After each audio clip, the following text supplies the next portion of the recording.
Speaker. We're gonna have 5 minutes. Do you have the time? Yes. I'm gonna have it too. We're gonna have 5 minutes. You know that. I'll let you know when I'm starting.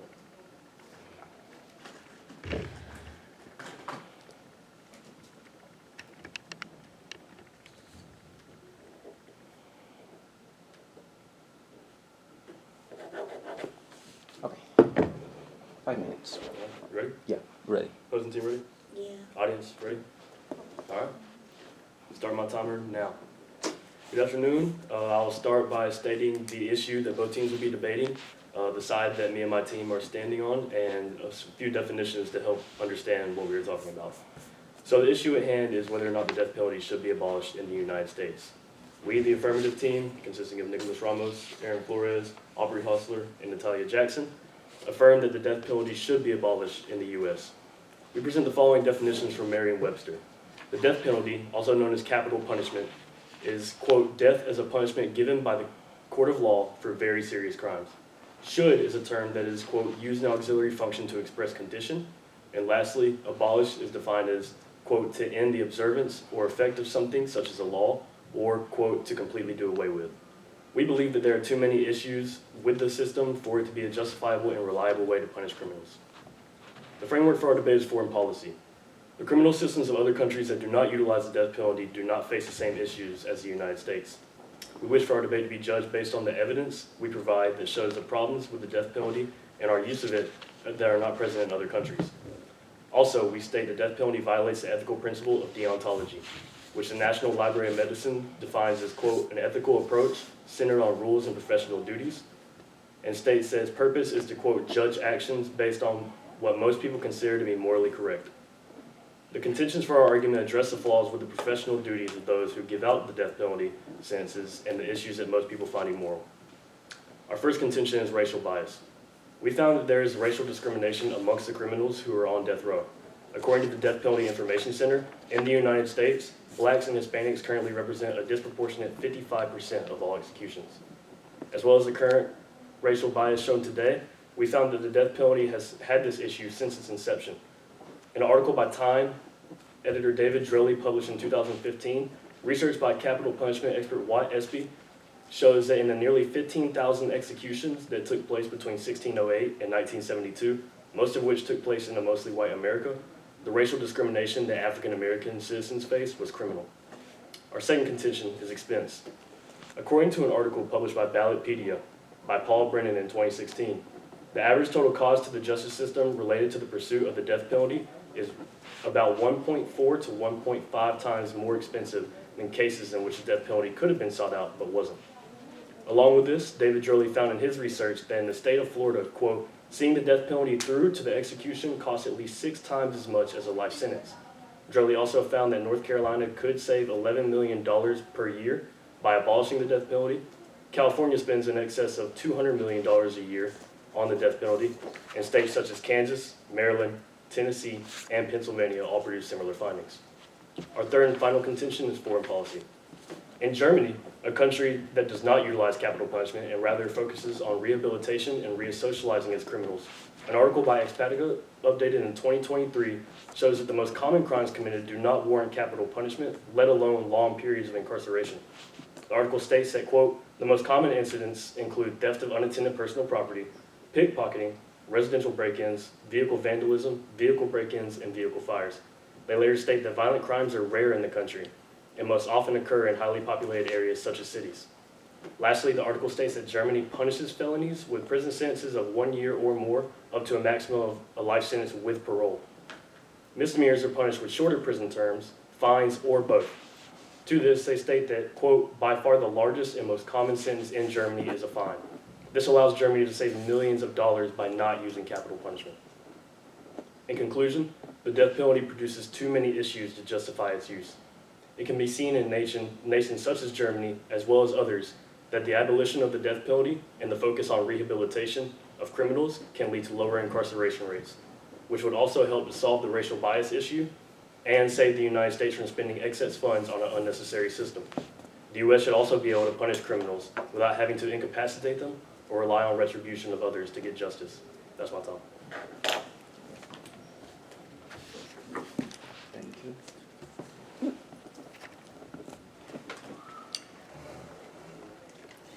Thank you. So, tell me when you're ready, okay? I'm ready. We So? the negative. Yeah. We the negative are in support of keeping the death penalty in the system. Some of the definitions we wanted to go through in our group, which consists of me, Kayla Morales, Demai Williams, and Kyan Rakib. The death penalty.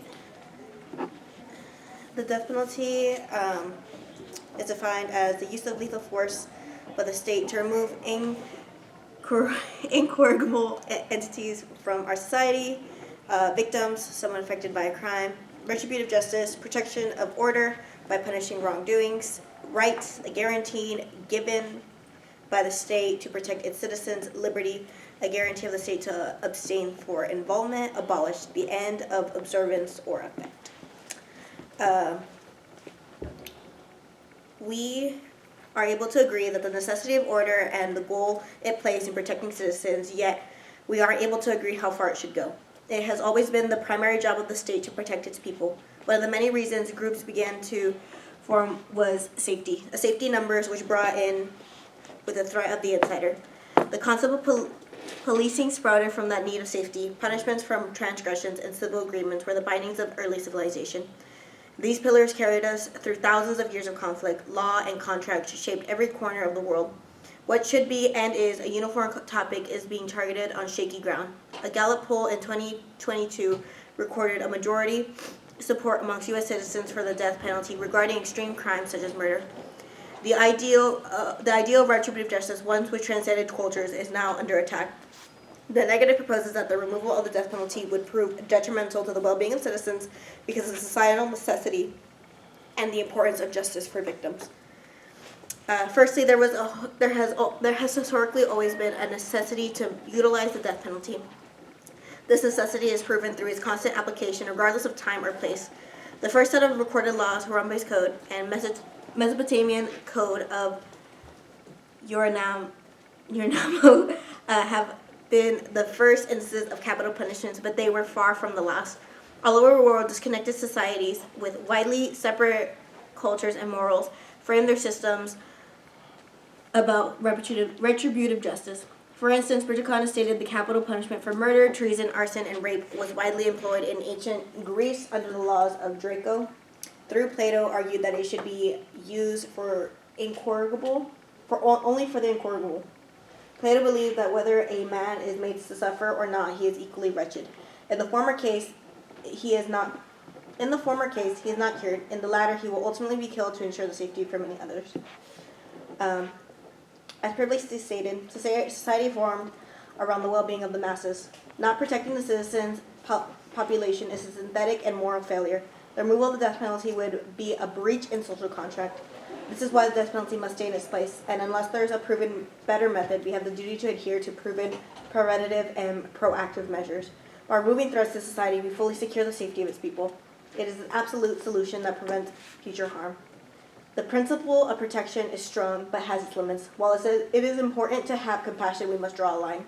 Those that seek to cause harm to us should not gain the compassion. Why should society prioritize the safety of its runners at the cost of mothers and fathers? Even amongst criminals, it is immoral, as according to the Death Penalty Information Center in 2023. If we were to eliminate death row, about 2,400 vicious criminals would be stuffed in the general populations of prisons, not only increasing the upkeep of those prisons, but also increasing the violence in prisons.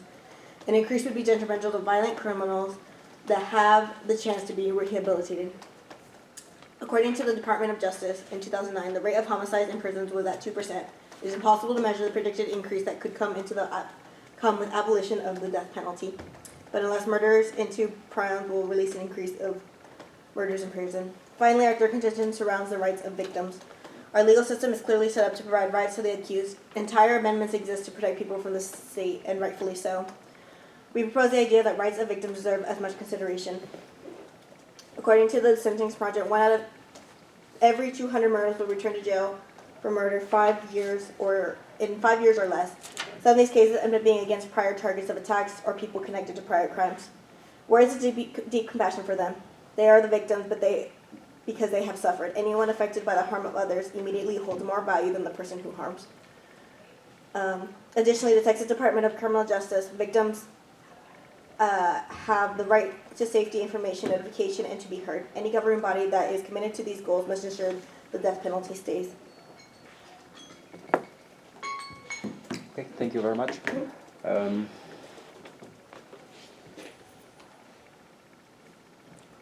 me see.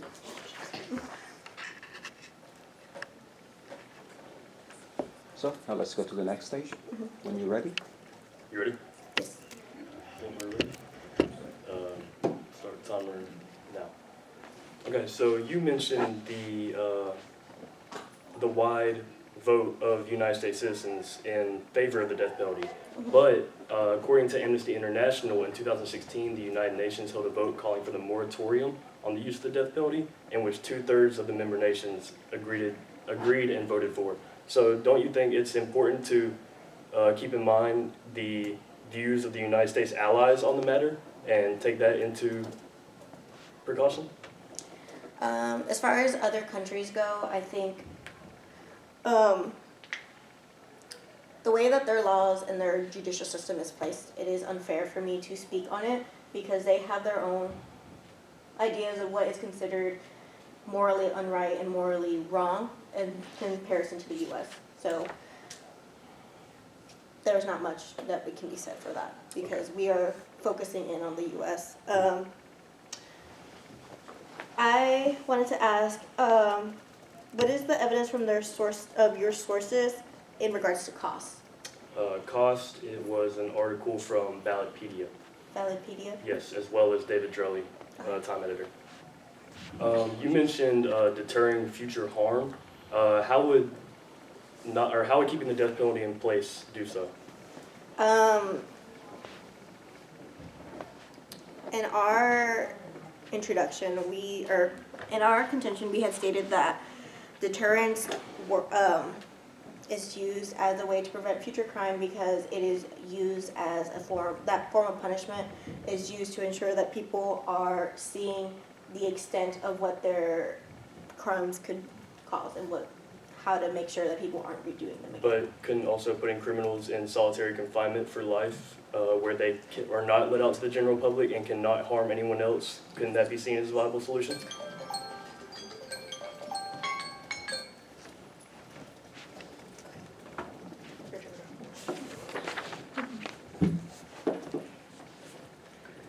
All right, thank you once again for your first crossfire. Then here we go again. When you're ready. Yeah. I've already started already? Yeah. Like, ready? Y'all ready? Okay. My time starts now. So, good afternoon, Judge. As you know, on the affirmative side, we are here to tell you that the death penalty should be abolished. Again, as stated by our first speaker, abolished is defined as to completely do away with, according to Merriam-Webster, and the death penalty is defined as death as punishment given by the court of law for very serious crimes. As the affirmative side, our framework is foreign policy. Other countries that do not use the death penalty as a form of capital punishment tend to have lower incarceration rates, which I will expand on later.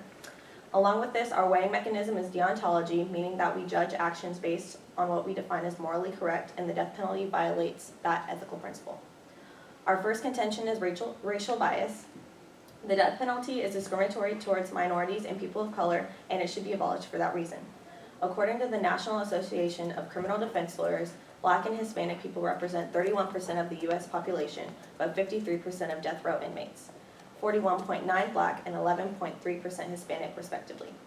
This means that the amount of death row inmates is a little over half minority-based, even though they make up a smaller percentage of the population. This brings me to my conclusion that the system for giving out the death penalty is racially biased to favor non-POC defendants. Along with this, the death row population is over 41% Black, even though Black people make up about 13% of the U.S. population, according to Prison Policy Initiative in 2016. Further proving my statement that the death row penalty is discriminatory towards minorities, and in this statistic, specifically towards Black people. Expanding on this, a study in Washington State found that Black defendants are more than 4 times more likely to be sentenced to death than similarity situated with their non-Black defendants. That is Beckett and Evans, 2016.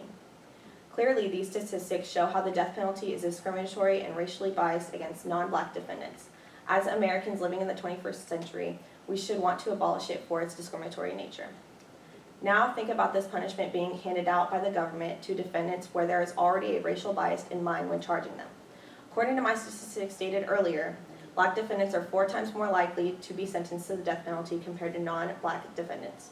So I want everyone to think about being that person of color and imagine being more likely to get charged and have your life taken away solely based on the color of your skin. Our second contention is expense. Along with this, the death penalty is costly for the American people, and the cost does vary by state. But according to the Death Penalty Information Center, Louisiana spent $7.7 million on the death penalty defense in just 1 year. However, they haven't executed anyone in 13 years and have only executed 1 person in the last 21 years. This means that the government is just throwing away money and wasting resources and employees' time, which could have been avoided if the death penalty was just abolished in the first place. Along with this, by saving the money spent on the death penalty cases, we can contribute to further improving our prison system, which brings me to my next point. Foreign policy is our third contention, and our weighing mechanism is foreign policy, meaning that we are looking at other countries that do not use the death penalty as their form of capital punishment. Spain outlawed the death penalty in 1955, and they have an incarceration rate of 116 per 100,000 residents, compared to the U.S., which has an incarceration rate of 693 per 100,000 residents. Spain prisons 2022. As stated by our first speaker, Germany and the Netherlands do have different justice systems compared to us, and they do not use the death penalty. According to an article published by Vera in 2013, it mentions statistics with these 2 countries and their justice systems and how they both don't utilize the death penalty.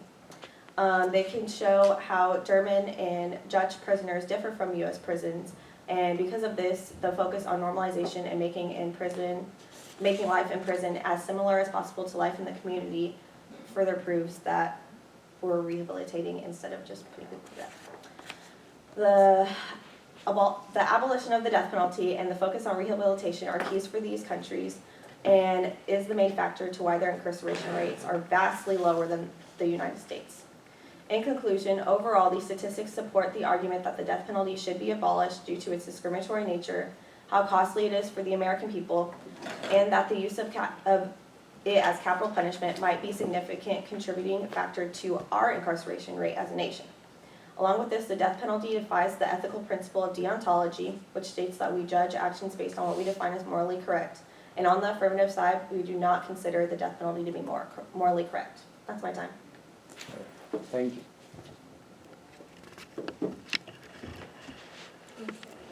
Right, so when you're ready, tell me.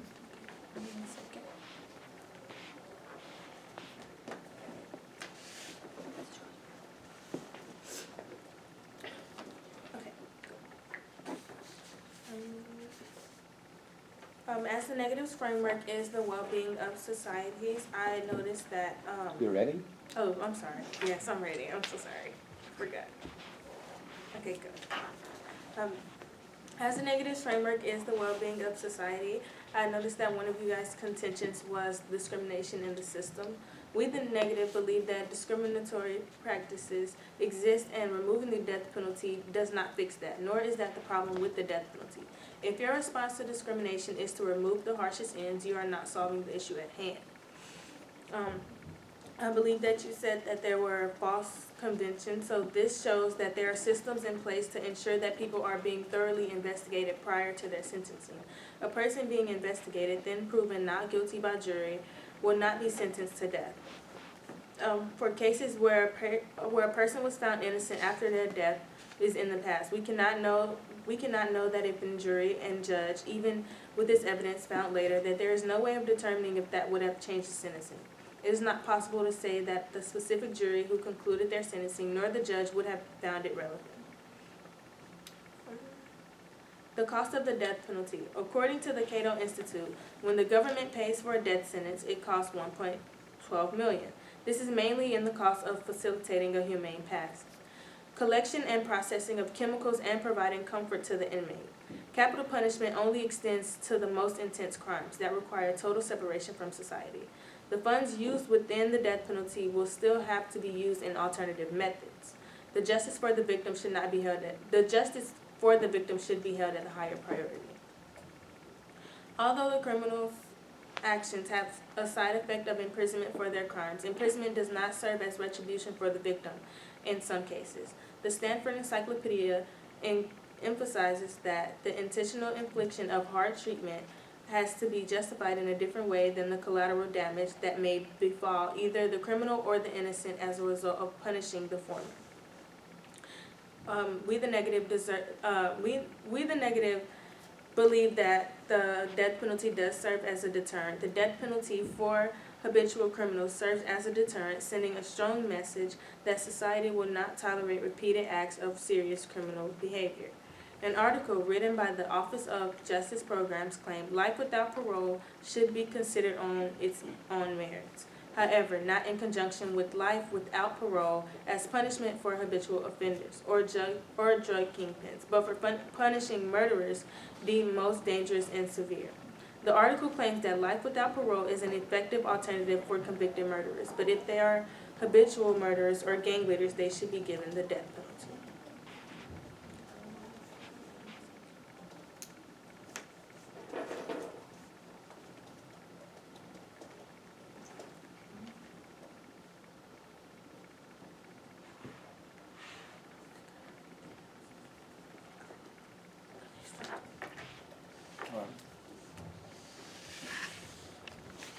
Thank you.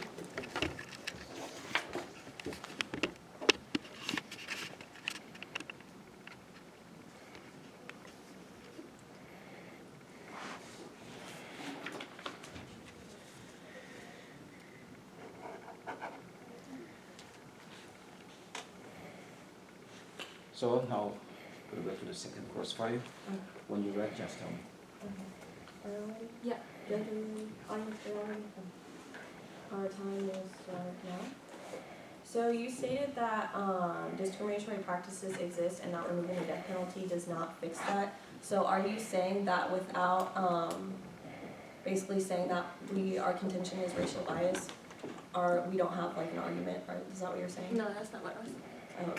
Well, so again, racial bias does have a play into it, and I feel like that contention still does stand, because at the end of the day, we could be using that money on the death penalty to be funding minority and low-income communities, and then along with that, further like fixing and not contributing as much to the systematic racism of our country.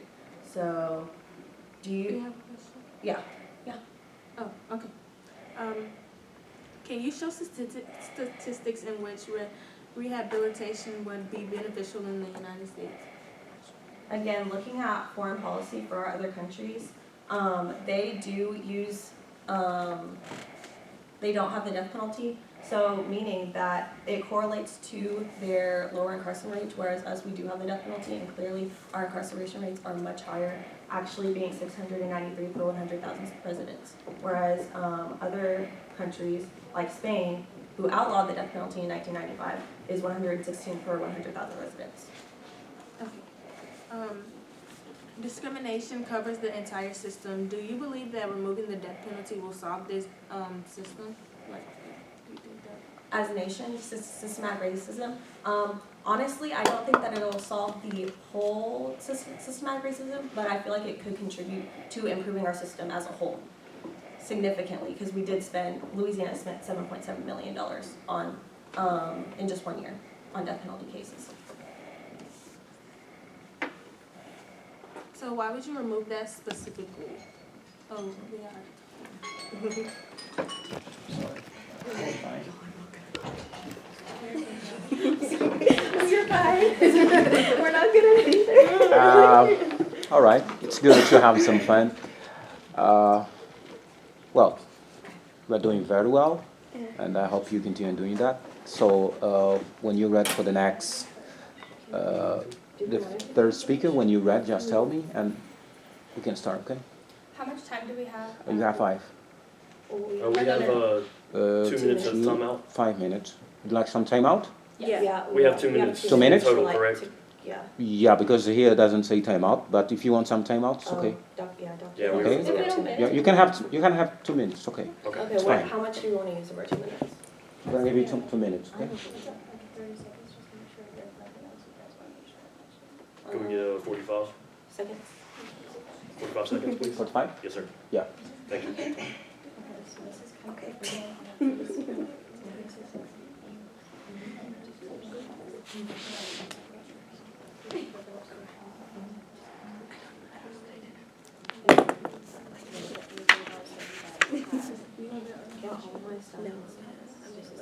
So that way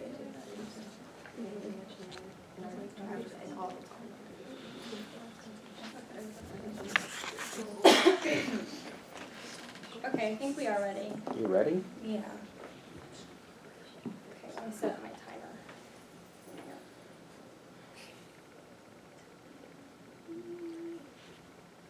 Okay, opponents, you guys ready? Yes. Judge, you ready? Yeah, I'm ready. Audience? Okay, I will start my timer now. All right. Demonstrated by our previous statements, we affirmatively stand with the resolution of abolishing the death penalty. We affirm the decision of removing the death penalty in light of substantial evidence based on foreign policies. We continue our evaluation with evidence of injustices within our criminal justice system. Now moving on, I will continue by refuting unsuitable statements made by the negative side throughout our debate. Within the first speaking portion, quotes such as, "It protects citizens and liberty," as well as, "It has always been the primary job of the state to protect its people." And third, "Historically, it has always been a necessity to utilize the death penalty." The death penalty has been a tool of injustice and discrimination throughout times of slavery, continuing up to the present day, as the original purpose was used as a racial tactic in the South. In 1972, there was a close chance of redemption when the Supreme Court outlawed the death penalty based on its bias and arbitrary application, though the death penalty was brought back in 1976. Although revisions were made by the law, the promise of eliminating racial bias was neglected, affecting the lives of people of color into the modern era. Now we face the issue whether or not we should terminate the law entirely or implement a system with fairness and equal rights.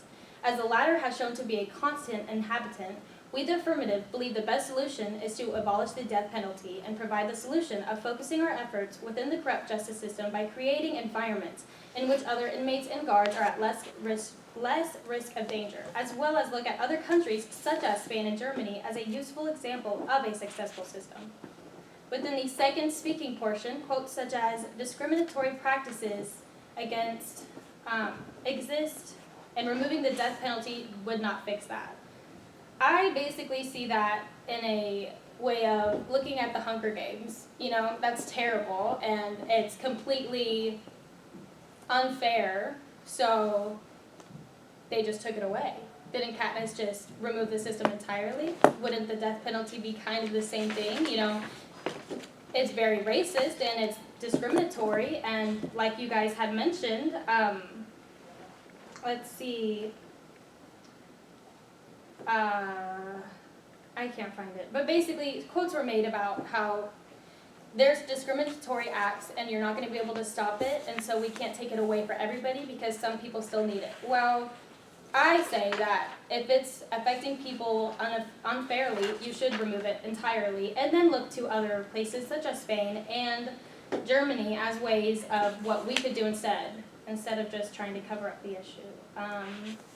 The negative side proposes the opinion that the death penalty is for the greatest good for all citizens. Not only does this contradict with the number of lives negatively affected by the corruption within the penalty, it implies the refusal to look outward and seek renewal based on success rates and foreign policies.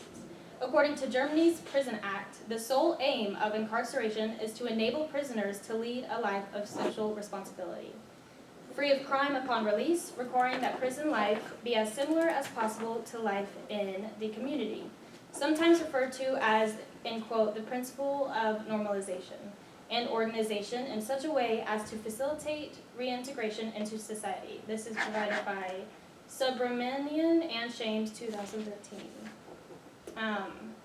Furthermore, it is apparent that the opposing team has no planned efforts in addressing the cause of systematic racism, as well as solutions in which support a change. The death penalty has been a tool of injustice and discrimination, as I've said, throughout times of slavery, while racial tactics were highly practiced in the South, and this pattern has continued into present-day cases. Now we face the issue whether or not to terminate the law entirely or implement a system with fairness and equal rights. As the latter has shown to be a constant inhabitant, we believe the solution is to abolish the death penalty and provide the solution of focusing our efforts on the corrupt system. And that is my time. All right, thank you very much for your presentation.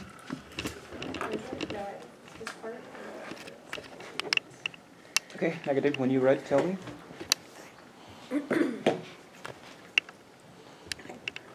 Ready. Okay.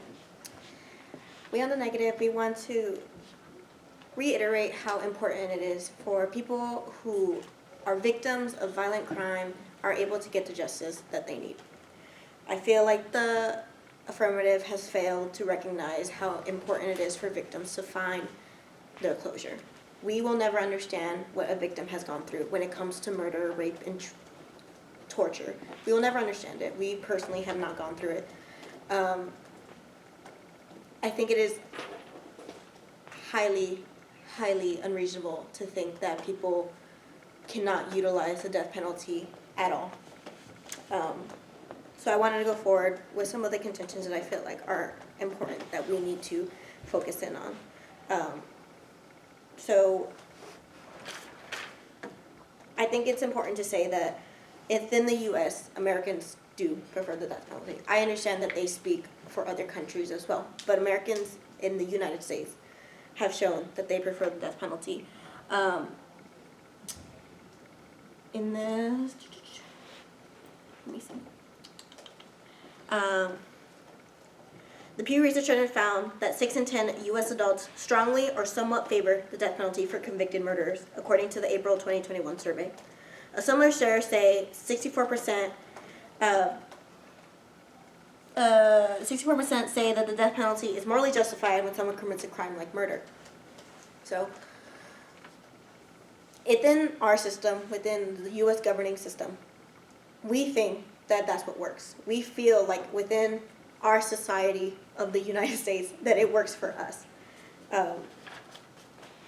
I haven't heard any sort of counteract to that. I just heard examples of other countries using the system. It works for them. That's great. It doesn't work for us. I have not heard any example in which it doesn't work for us. Additionally, I would like to mention that they use a fictitious novel in order to provide an example.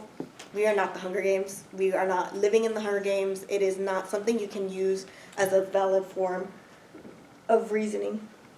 To argue that, I feel like it is kind of